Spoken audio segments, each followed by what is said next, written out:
yesterday at Mass as well. You were here, for Brenda yesterday, and I appreciate that. And the sky opened when he came to the gate, and I said, come into the church, it's open. And he said, no. He says, Granddad will clear it. And he did. Within a few minutes, the place was dry. And then I met yourself walking down towards Moyvane, or were you walking down towards the cemetery as well? Yeah, okay. So, listen, you're all welcome, and I know it has been difficult for travel, but again, for that lovely message from Bernadette there, again, it's a beautiful, beautiful little tribute to Dad.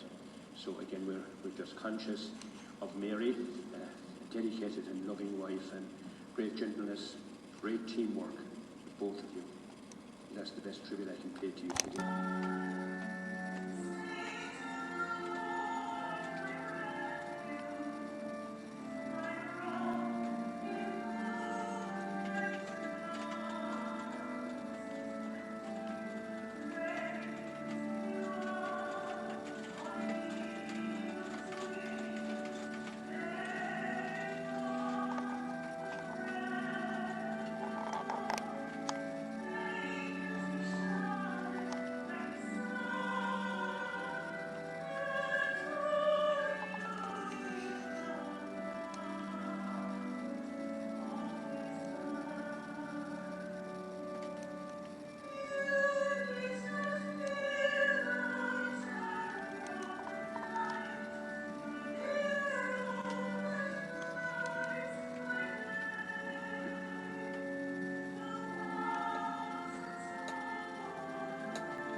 On behalf of the Barry family, I would like to thank you all for your support, kind wishes and prayers, which have been greatly appreciated at this difficult time. To our neighbours and friends who brought food and refreshments, Colleen Reedy, Athea, the Sheehans and the O'Briens who went over and above the call of duty. We would like to thank the staff at the UHK, Leo and Anne Finucane, Dawn DeBarra for their patience and understanding at this time. Also Father Kevin, who will give us a beautiful Mass, I'm sure, here today, and a visit to our home with the prayers and the blessings which were uplifting and comforting at that time. Claire Keane, for the lovely singing that you do, and of course Dawn, you will do a tribute for my dad with Slow Air. John was a husband, a dad, and his grandchildren lovingly called him Big Dad. Dad was an only child to Mick and Mai Barry, born in 1937, attending Knockanure school. He then went to work as a farmhand at Willie Stack's of Carraweerick. Dad was a brilliant musician, played the side flute and the accordion, and his singing was a joy to listen to. He had a great passion for sport, especially Gaelic football, where he played and won a minor medal for Knockanure and Moyvane, and this led him to being an avid supporter of the Kerry team down through the years. Dad left for Birmingham, England in 1956, where he worked in construction. He married his sweetheart, red-haired Mary, and was a devoted husband, and together they set a home and raised 7 children. Dad was a hard-working man, provided well for his family, but he kept his Irish roots alive through his music, singing, and of course, telling stories, and the holidays we had back home in Ireland.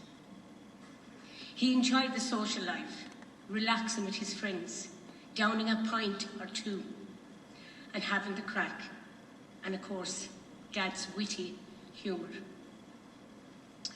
20 years ago, Dad's lifelong dream was realised when he sold the family home in Birmingham after 45 years, came back to Knockanure to build a home for their retirement.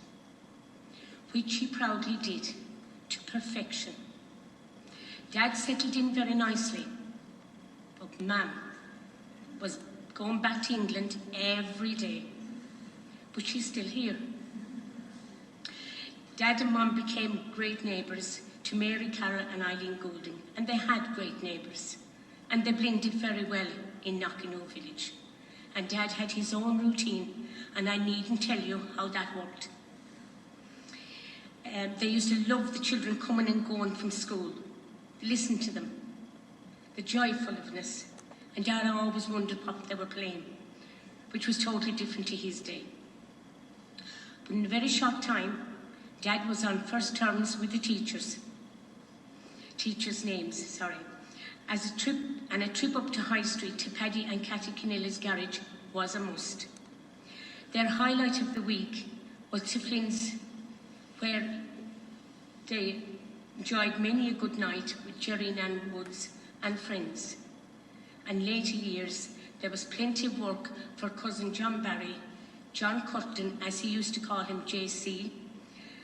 And of course, they enjoyed the visit and the companies of his cousin Mikey Barry and Henry Finucane. Now, before I get on to the next bit, I would just like to thank, a personal thank you to Angela, she was at their beck and call all the time. 12 o'clock at night, it didn't matter, Angela was there. And if I didn't get many calls because she'd be there first anyway. They knew Angela's reaction would be the first, so the Sheehy family.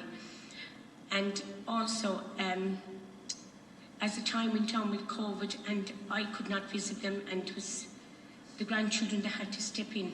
Kieran had to stay a couple of nights when Dad had to go someplace, and he did his bit, Martin did his bit, Trish had to take place on a Sunday, taking the Sunday paper, so she did her bit. But most of all, we have to thank Christina, who came back from Canada. I don't know how she came at the right time. God was good to them, to Mum and Dad, because she then got the family car, I must say, and she was able to drive to appointments and for shopping, and she stayed with Mum for company when needed. So I personally thank Angela for all the work, and Christina. Really, really appreciate it, and Dad and Mum appreciates it too, I know that. Dad was an easy-going, traditional Irishman, and he would be sadly missed by his loving family and friends. He left us a lifetime of memories and will remain forever in our hearts. Rest in peace, Dad. And in the words of my father, turn off the lights, the party is over. Thank you.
Again, testament to his talents, the beautiful, beautiful home that he just created just there opposite the school.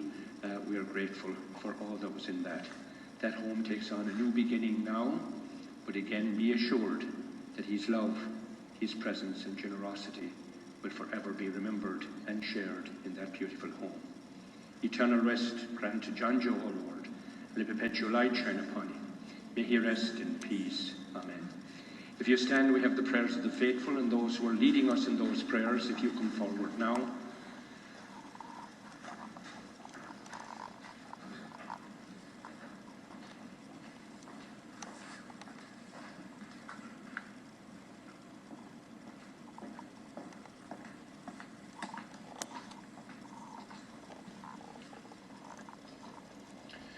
For all of us assembled here to worship in faith, that we may be gathered together again in God's kingdom, Lord, hear us. Lord, graciously hear us. For all who received the light of Christ in baptism, scatter the darkness now and lead him over the waters of death, Lord, hear us. Lord, graciously hear us. For the family and friends of John Joe, who seek comfort and consolation, heal their pain and dispel the darkness and doubt that come from grief, Lord, hear us. Lord, graciously hear us.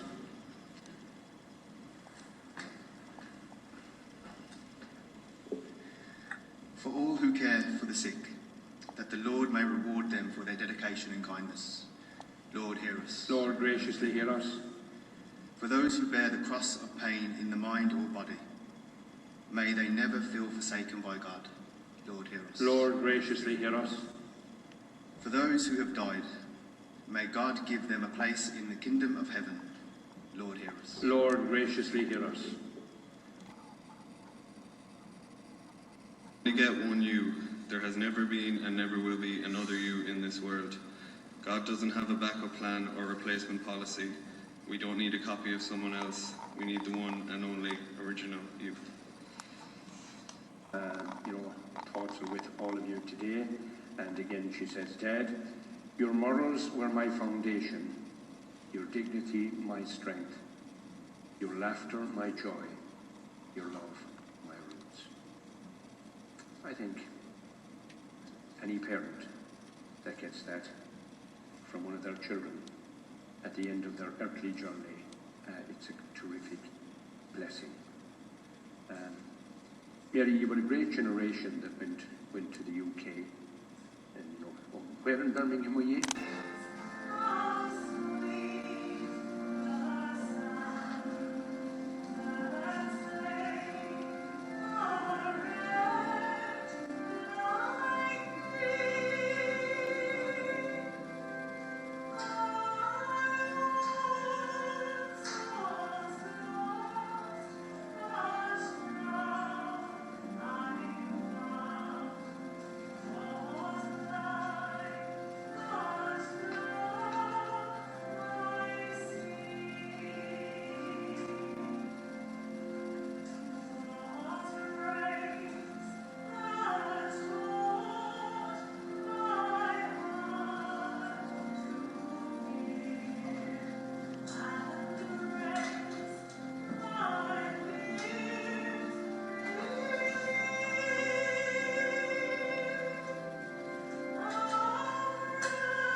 For well-expressed affection for him, may it ease our sadness and strengthen our hope. One day we shall joyfully greet him again, when the love of Christ, which conquers all things, destroys even death itself. And our response is, receive his soul and present him to God the Most High.